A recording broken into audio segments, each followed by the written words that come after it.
Good evening and salutations, my GH fans. For the most part, this review is going to be a little bit different. It's going to be a little bit different because while there was some really good parts in this episode, there was also a lot of unnecessariness. From unnecessary characters to it feeling a little bit like a filler episode. Like it felt like the maxi portion. The maxi portion felt like they had a reverse course and they had ideas for a different episode, but because the actress taking a leave of absence, they kind of had to scramble. And that's the part where I'm talking about, like, this review is going to be a little bit different.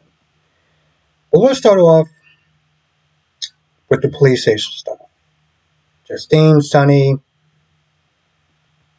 Michael, and Diane.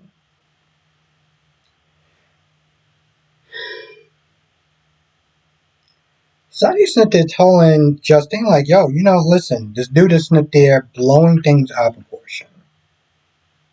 Like, like this is total BS. Justine's like, I get it, but if this goes to trial, I'm gonna have to sit there and recuse myself. Like I can't get involved in a sense because, like, yeah, I know that he was sitting there trying to blackmail you, but that would mean I would have to sit there and myself, and she can't do that. And then eventually and Marty and Drew getting there. Now, Marty realized what Drew's that they're trying to do, right? Goad them into a fight, get the kids back, get Willow back. And, Martin makes a very good point. Like, okay, well, listen, if I'm going to tell my story, my events of what I saw, then I'm going to have to sit there and tell everything. And that means I'm going to have to sit there and tell the part where you walk up to Wiley to provoke Michael, you know? I'm going to have to sit there and tell him all that. Drew makes it very clear. He's like, he's a congressman. He's your biggest client. And you need him. So you do this the way that he tells you to do it, or else. I mean, honestly, to tell you the truth, Marty almost looked surprised. I was like, really? Because, I mean, let's be honest, bro. He's not above anything. He will go below the belt like there is no tomorrow. If he saw him use Wiley as a pawn in his game, why are you surprised that he's coming at you sideways? So, Drew and Marty gets down there. Sonny's out there, Diane and Michael and okay, that's about it. And Justine. And Drew gives his events of what up happening. So they're saying, why is he not in jail? Why does he not have on handcuffs and stuff like that? And it comes down to witnesses. So when Chase gets there, Chase practically says that nobody remembers what up happening. Nobody really remembers what happened. They remember Michael talking to Drew, but it's like no one saw it, right? And Drew's like, "Whoa, that doesn't really make a lot of sense. Like, what do you mean nobody saw it? There was 9 witnesses there."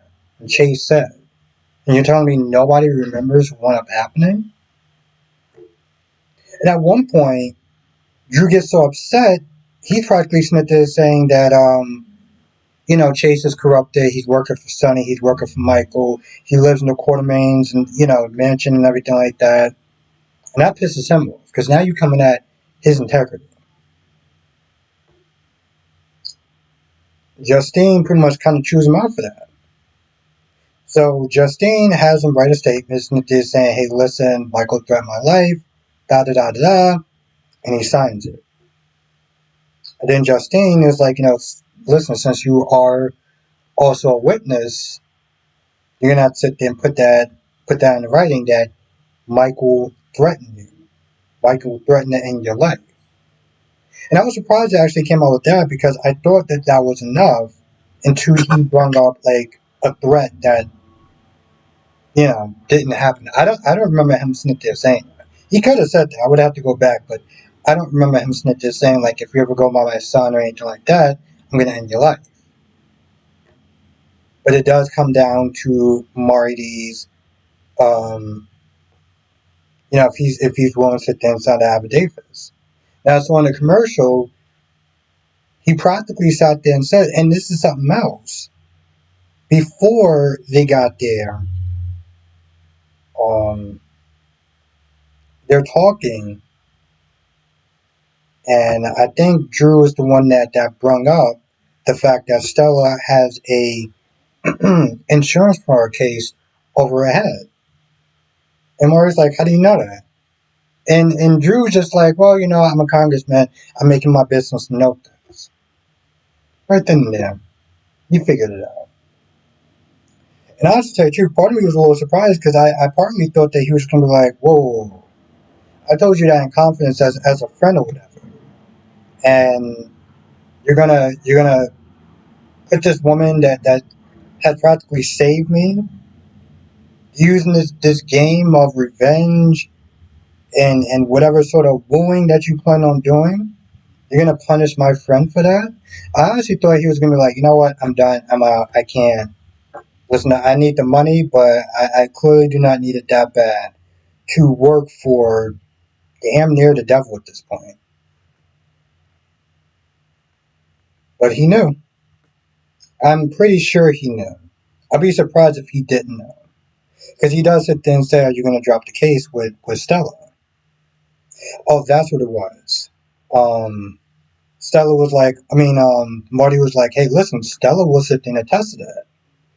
And that's when Drew was like, she's going to be too busy since they're trying to fight an insurance fraud case. And I think that's when he put two and two together. And we got to talk about Stella for a minute. We got to talk about Stella because I swear I feel like Stella was born yesterday. And I had a bunch of other choice words I was going to sit there and call Stella. Not to. See, Curtis and Alexis are talking about Stella's case. Bring her in, sit there and be like, hey, Mom's in trouble. I need your help. Stella walks in. Stella's like, oh, hell no, pretty much. And she pretty much is like, oh, well, this is unnecessary. They're just going to ask me a bunch of questions. We're going to answer it. Everything is all good. And I'm just like, what's wrong with you? Like, oh, you're making a big deal out of it. Making a big. And then as the episode unravels, you start to realize that she does not understand just how much trouble she's in and how much stuff she's done to get her ass in trouble in the first place. Now, she might have did that because she felt it was the right reasons. And you ever work with insurance companies and stuff like that, you know how some of them could screw you over like there is no tomorrow. Okay? Not to sit there and bring up current events, but let's just sit there and say somebody pow somebody else because partly they had to sit there and deal with a bunch of insurance companies that wouldn't pay for said person's treatment, and that person got pissed off and decided to just crash out in the worst possible way. You know what I'm talking about? You know what I'm talking about. So we get what she was trying to do. When this woman sat there and said, oh, everyone massages paperwork from time to time.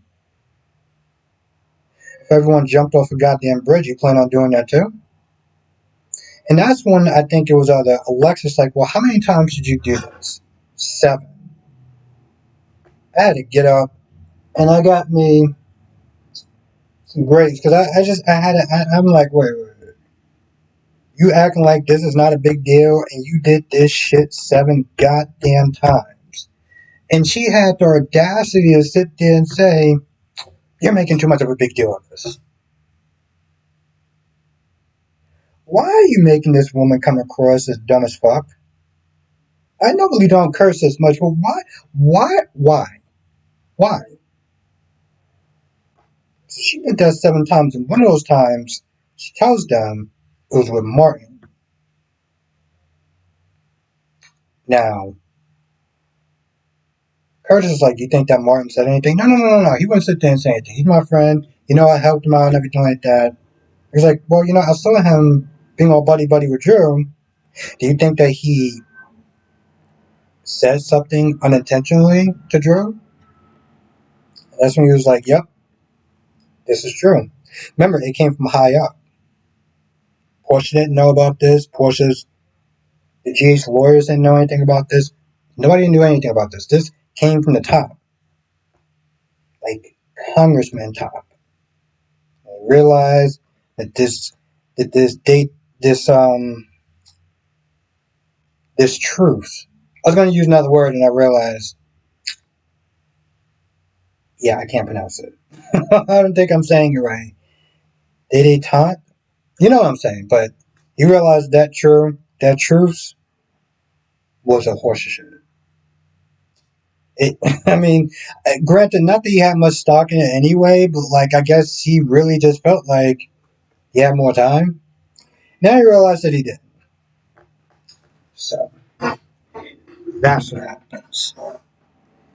Now, the rest of this episode, unfortunately, this is the part where it starts to go nowhere in a sense, and like a last minute scramble when it came towards some of this stuff.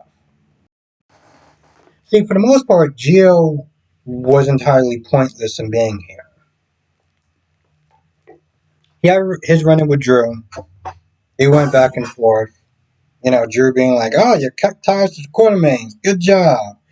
And Gio's like, "Listen, what I do in my time and who I do it with or don't do it with is none of your damn business." Practically told him to go and F off and just kind of went about his way. And then he talks to Emma. And they talk about Maxie and Anna. And I should tell you the truth, I'm going to be honest, I didn't care. This is the part where I didn't. It's not like I tuned out, but in a sense, I pretty much tuned out. The conversation with Anna and Felicia, I didn't care about. I'm not even gonna sit there and talk about it. That's how much I didn't care about it. Mac, Cody, another scene I didn't care about. Liesel was able to explain things to the kids in a way where it wasn't too scary, didn't go over their heads. Apparently Georgie knew, but James didn't. And at first, Lulu had that look like she was ready to sit there and go to war. And Lisa was like, "Listen, I just came here to check on my grandkids, but I can come back here another time."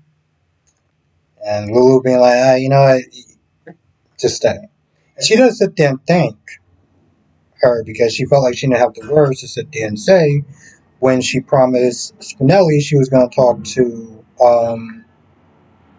the kids for him while he stays and talks to Maxie. Another scene I'm not going to even bother to get into. I think I said there was a Cody and Max scene. I kind of know where this next sentence is. And then there was a Lucas and Liz scene. Now the only thing that I would sit there and say is something of word noteworthy is that Lucas did sit there and say that there was some sort of foreign enzyme that was in Maxie's system. And Anna's not there asking, was Maxie poisoned? He doesn't know. How would he know? He literally sat there and said to the whole family he has to do more tests on the enzyme. And Lisa did sit there and say the longer she sleeps, the most likely she'll sit there and slip into a coma. And I'm just like, oh no. Because, We know why this story is going in the way that it's going. Now again, that's what kind of takes the suspense away, because you know we know. There's a thing that DC once said that we know too much information. Know too much information. I feel like that's a point. That's a point. It's so different when I sit there and watch like in the beginning, right? Like I don't remember Carly's friend's name. She played Maggie Beckett on Sliders. I remember when she got killed off. I was like, man, I didn't. I was sitting there watching. She got hurt and stuff like that. Next thing you know, she got killed off. And at the time, everything's on the news. Like, wow, I didn't sit there and see it's coming. Found out years later on that she got killed off. I don't know if before or after, but she filed a lawsuit though, right? It must have been some sort of bad blood that was going on during it. That's what it was. She filed the lawsuit because she got pregnant. The actress got pregnant. And then, she was like, oh, they fired me because, I got pregnant and everything. I remember somebody in my chat years ago was meant to saying that, you can't fire someone for being pregnant, right? But then I'm just like, why don't you just write it into the story if that was the case? I look at when they had Lulu, Emma's version of Lulu, Emma, whatever her name is, and she was looking like 9 months pregnant. And I remember at the time I started doing reviews, I was like, yo, what the fuck am I watching? I'm like, they couldn't just swap her out? No one's not there saying how to fire her, but like, this shit is just not making any sense. And I think it was because of that lawsuit. So my point is that if I would have found out, the internet was more present, and I would have found out about her being pregnant, I probably would have put two and two together when she wasn't on the show. So maybe he has some points. Anyway, I feel like that's pretty much about it. And wow, and it's still 17 minutes. I wish there was actually more to say about it, but the the other half of it, well, the majority of it was filler. It really was. So it looks like they're going to get back into the main stuff like tomorrow. So that's cool. I mean, still watch it. There was some stuff that Lucas is not there talking about as far as like making sure he doesn't lose another patient and everything like that. Another patient that he loves, and kind of just like maybe he shouldn't have been in the OR, but whatever. If I miss anything, we'll sit there and talk about it tonight. Let me know what your thoughts are in the comment section below. Do my stream 8 p.m. Eastern, 5 p.m. Pacific, and that's how I do. Talking about General Hospital as well as the other soap operas.